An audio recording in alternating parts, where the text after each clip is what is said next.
नमस्ते। थर्ड आई में आपका स्वागत है। एक आज भास्कर ने एक इन्वेस्टिगेशन किया है, भास्कर न्यूज पेपर ने। और वो एक और इस बात का एक सर्टिफिकेट उसने एक तरह से मेरे ख्याल में मिला कि हेरा फेरी के मामले में ये जो भाजपा का जो शीर्ष नेतृत्व है जो गुजरात से आता है, उसकी कोई सानी नहीं है इस पूरे देश में। तब आप कहेंगे कि इसमें भाजपा का क्या लेना देना। खबर यह है कि गुजरात में ये 10 बिल्कुल ऐसे दल जिनका नाम आपने नहीं सुना है, लोकशाही जनता पार्टी, भारतीय नेशनल जनता दल, स्वतंत्र अभिव्यक्ति party, new India United party, सत्यवादी रक्षक पार्टी, भारतीय जन परिषद, स्वराष्ट्र जनता पक्ष, जर्मन पार्टी, मानवाधिकार नेशनल पार्टी, गरीब कल्याण पार्टी। इन इन 10 दलों को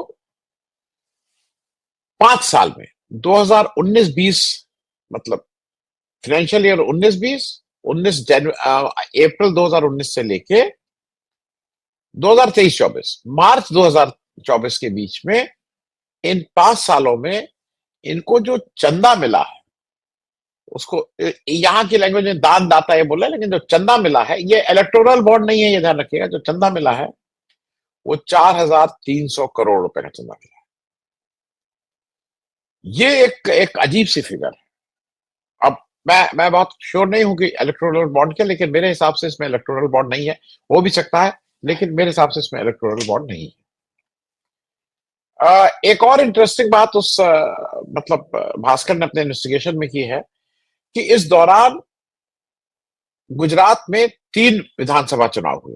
2019 का लोकसभा, 2024 का लोकसभा, 2022 का विधानसभा। और इन तीनों चुनाव में ये जो 10 दल हैं जिनको 4,300 करोड़ रुपए का पैसा मिला है, इन्होंने कुल 43 प्रत्याशी उतारे थे, 43 टोटल तीनों को मिला के।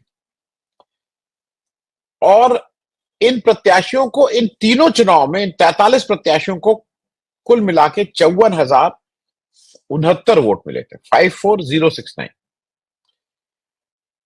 और ये एक और चीज है कि यहां पे जब इन्होंने अपना चुनावी खर्च जमा किया, तो जैसा आपको पता है कि भाई 75 लाख रुपए लोकसभा का है, अब शायद 30 लाख रुपए हो गया है विधानसभा का, मुझे फिगर नहीं, लेकिन इतनी फिगर।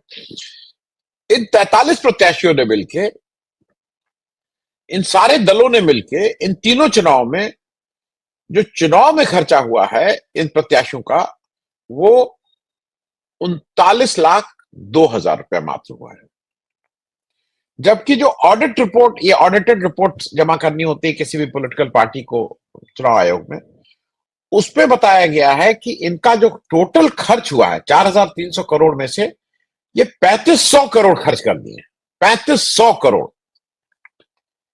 अब ये मैं 19 ये मैं उस पर ज्यादा नहीं, मैं भास्कर का जो इन्वेस्टिगेशन का जो टैली है उसी को लगा दे रहा हूं, क्योंकि उसमें आप खुद ही देखिए और देखिए कि क्या क्या गोरख धंधा चल रहा है। ये कोई जैसे टैक्स हेवन है, जैसे शेल कंपनीज है, इन सबका स्पेशलाइजेशन नीरव मोदी, ललित मोदी, मेहुल चौकसी, वो एक नाम विशेष नहीं लेंगे, एक जगह विशेष से लोग आते हैं, उनको ही इसका एकाधिकार, एक तरह से सर्वाधिकार सुरक्षित। हेरा फेरी करना है तो भाई इस क्षेत्र का एकाधिकार, मोनोपोली है हमारे यहाँ की ये बेईमानी करना। और उसके जो वाइस चांसलर्स, मुझे लगता है ये वाइस चांसलर से आगे बढ़ गए हैं। ये एक तरह से कॉपीराइट हो गया है इन दो नेताओं का कि जो हेरा फेरी देश में होगी, चाहे वो चुनाव के में वोट की चोरी हो, चाहे वो हिरेन पांड्या की हत्या हो, चाहे वो कुछ हो, हम उसके मास्टर। ये मैं इस बात को इसलिए कह रहा हूं कि ये बिल्कुल साफ है, मतलब इट्स ओपन केस। आपके पास कोई सबूत नहीं है। अब आप कहेंगे कि नहीं हमारे पास कागज सब ठीक है, कागज ठीक हो, लेकिन ये साफ सामने से दिख रहा है कि ये मनी लॉन्ड्रिंग का केस है, इसमें हेरा फेरी हुई है, इसमें कोई प्रभावशाली लोग इसमें इस्तेमाल है, ये घूस है कि ये हाथ मरोड़ के पैसा लिया जा रहा है, ये कौन पैसा ले रहा है, किस लिए ले रहा है, ये जांच का विषय है।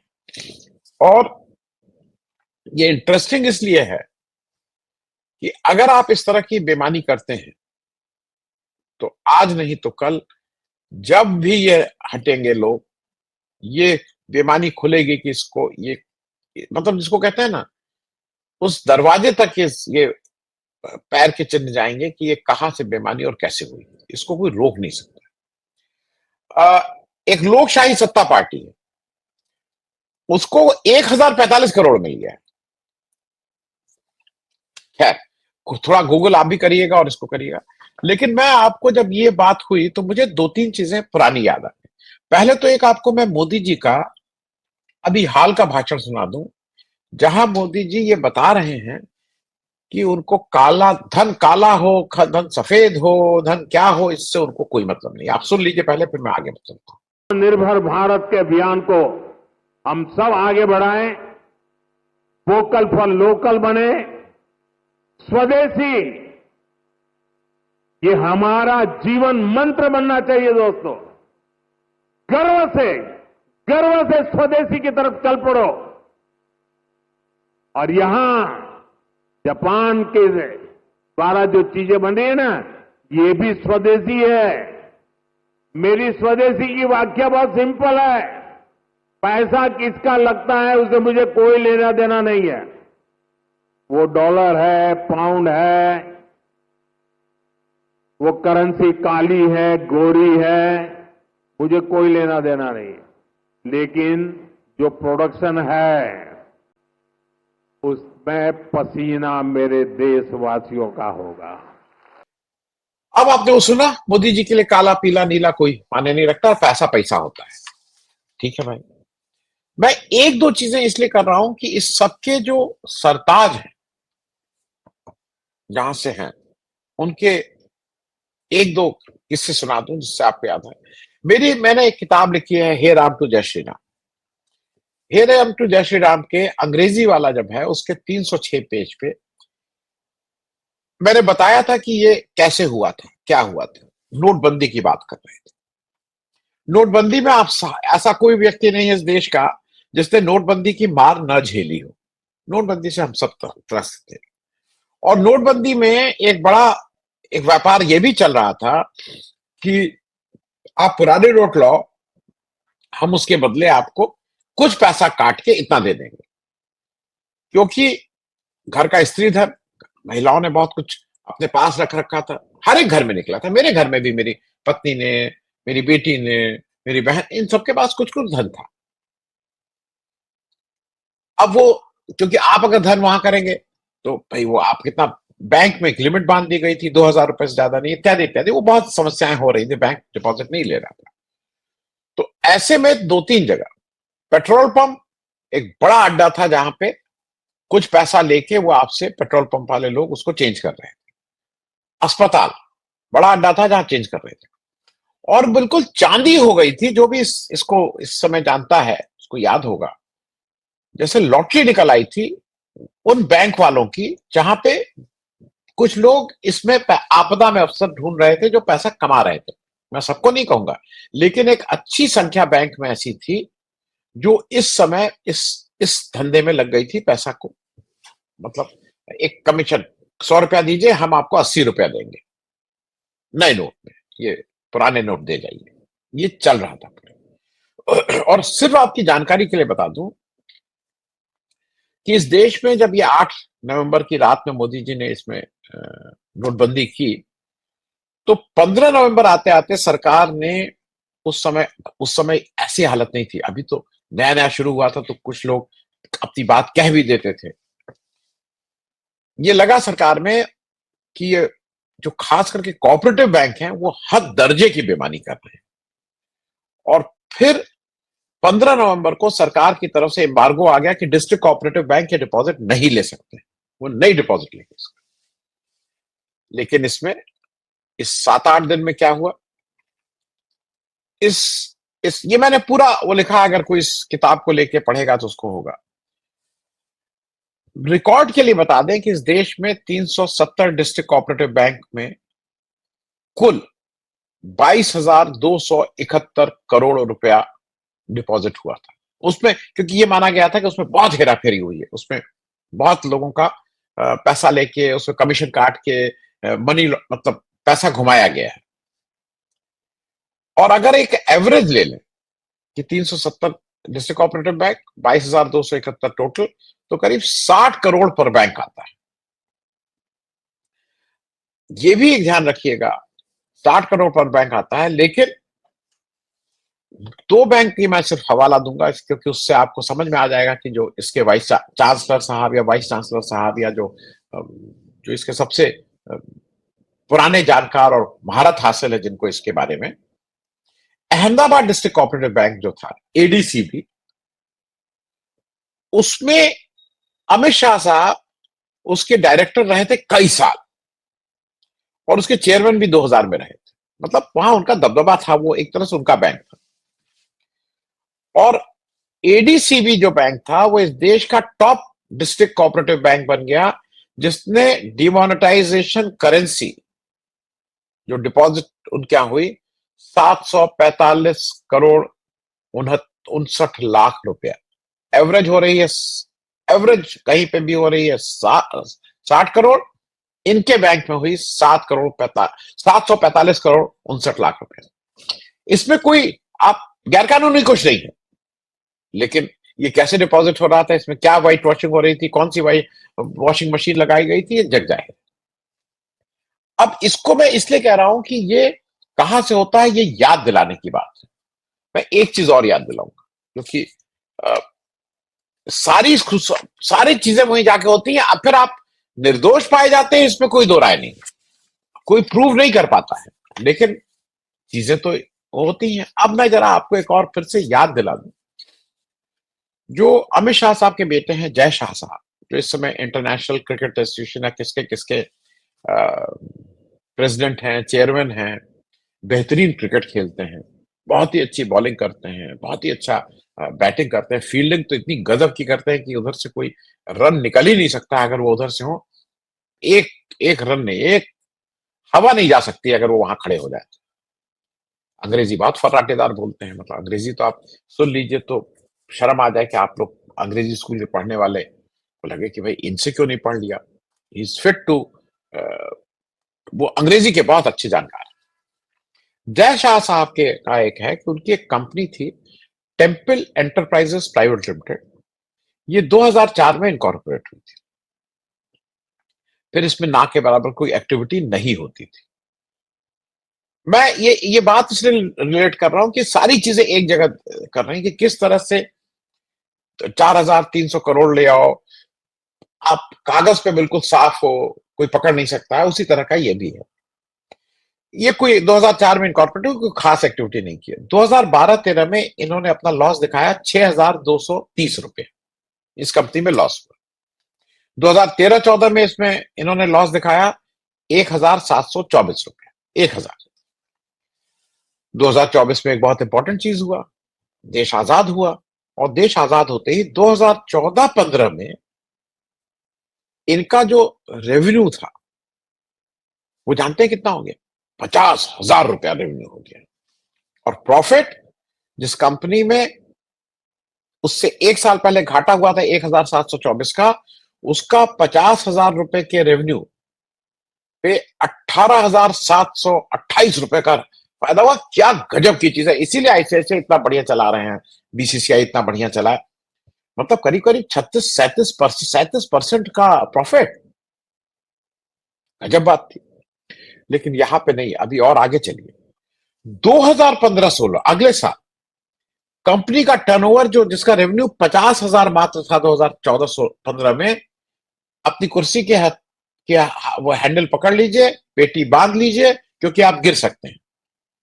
2015-16 में कंपनी का टर्नओवर 80 करोड़ 50 लाख। फिर से सुन लीजिए, रिपीट। 2014-15 में जिस कंपनी का रेवेन्यू 50,000, उसका 2015-16 में उस कंपनी का टर्नओवर 80 करोड़ 50 लाख, 16,000 गुना बढ़ गया। लेकिन फिर क्या? लेकिन फिर से लॉस हो गया। भाई बिजनेस है, लॉस हो सकता है। लॉस हो गया 1 करोड़ 48 लाख रुपए। लेकिन एक अजीब सी चीज यह है कि 2015-16 में जब ये इन्होंने कर लिया और इतने बड़ा जंप मिला, 50,000 से पहुंच गए 80 करोड़, एकदम से अक्टूबर 2016 में इन्होंने इससे कहा गया कि अब ये बताया गया कि कंपनी बंद हो गई, और ये भी कहा गया क्योंकि उसकी नेटवर्थ पूरी तरह से इरोड हो गई, खत्म हो चुकी है, जीरो। अब एक चमत्कार और सुन लीजिए, ये 2015-16 की ही बात है। ये चमत्कार ये हुआ कि इनको इस दौरान जो इनका टर्नओवर दिखा, इनको एक अनसिक्योर्ड लोन मिला 15 करोड़ 78 लाख रुपए का फ्रॉम KIFS फाइनेंशियल सर्विसेज, और एक 25 करोड़ की क्रेडिट फैसिलिटी मिली from Kallupur commercial cooperative bank. सब सब मामला अपना घर का ही है, मतलब सब गुजरात का ही मामला है। मैं दूसरा उसको नहीं कर रहा हूं क्योंकि समय की थोड़ी इसमें टाइम कंस्टेंट रहता है। कुसुम फाइनेंस फिनसर LLP पे गूगल कर ले, आपको बहुत सी चीजें और मिल जाएंगी। Please do Google for Kusum finser LLP। इस पूरे वाकये पे वायर ने 8 अक्टूबर 2017 में ये स्टोरी छाप दी, और स्टोरी का टाइटल था द गोल्डन टच ऑफ जय अमित शाह। अवेलेबल है? नहीं, अवेलेबल नहीं है। हालांकि इसके बाद जय शाह साहब ने बताया कि उनका जो बिजनेस है हाई टर्नओवर लो मार्जिन का है। ठीक है भाई, वो कमीशन एजेंट और ये सब, मतलब ट्रेडिंग का, कोई मैन्युफैक्चरिंग नहीं करते हैं। इधर का माल उधर, उधर का माल इधर, यहाँ की वो उधर की टोपी इधर, ये सब करते हैं। अब जब वायर ने ये छापने की हिमाकत की 8 अक्टूबर 2017 में, तो गुस्सा आ गया जय शाह साहब। जय शाह साहब ने उनके ऊपर एक क्रिमिनल डिफेमेशन केस किया और एक 100 करोड़ रुपए का सिविल डिफेमेशन सूट भी फाइल कर दिया। फाइल तो घर में ही करना है, अहमदाबाद में ही करना है, और इसलिए करना है कि अहमदाबाद के कोर्ट में जब आप डिफेमेशन सूट भारत में कहीं भी और आप करेंगे, गुजरात को छोड़ के, तो अगर आप 100 करोड़ का कर रहे हैं तो मुझे ठीक याद नहीं, लेकिन वो करीब आपको 50 लाख 1 करोड़ रुपए की कोर्ट फीस भरनी होगी। यहाँ पे सब मामला शायद 50,000 है मैक्सिमम, वो कैप है, एग्जैक्ट फिगर नहीं, लेकिन वो हजारों में ही है, और इसलिए 100 करोड़ रुपए का ठोक दिया।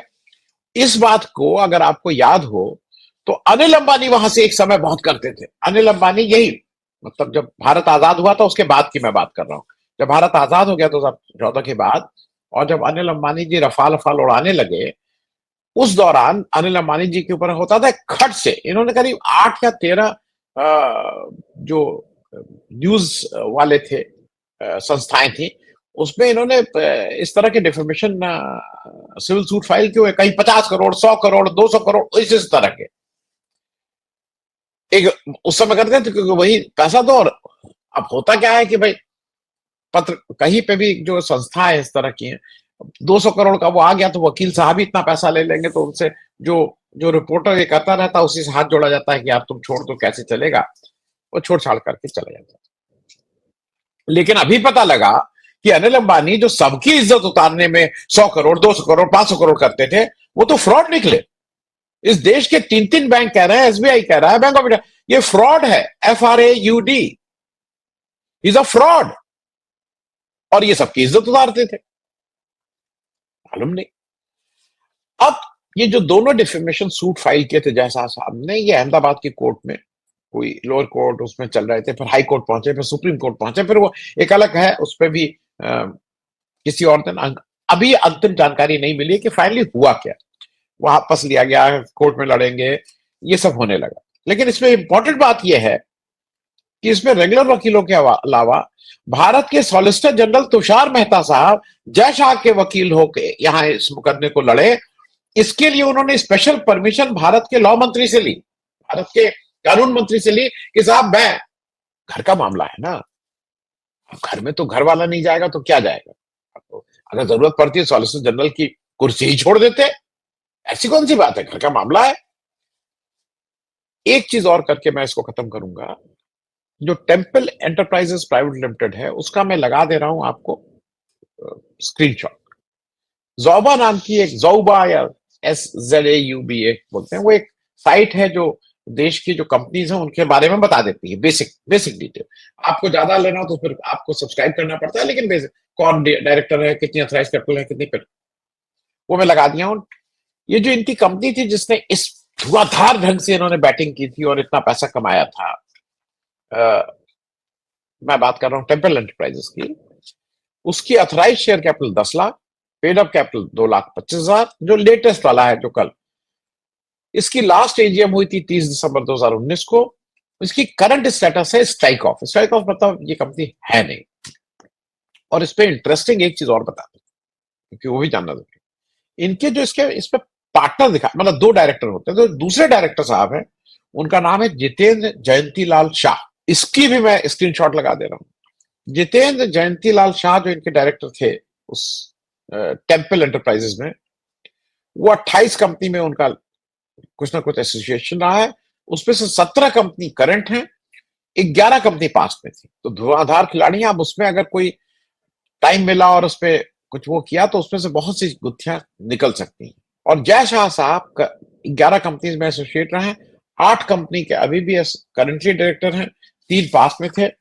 लेकिन मेरा अपना मानना यह है कि ये सारे डॉक्यूमेंट्स हैं, या तो सारे डॉक्यूमेंट्स में जहां जहां सब पे सब दफ्तरों में आग, भाई ऐसी दैवीय आपदा आ जाए कि अ, सारे इस तरह के डॉक्यूमेंट में कहीं कोई आग लग जाए या कुछ हो जाए। लेकिन अगर अगर डॉक्यूमेंट्स हैं और अगर कोई दैवीय आपदा नहीं आती है तो खतरे की घंटी तो बज चुकी है। थैंक यू सो मच, बहुत बहुत धन्यवाद।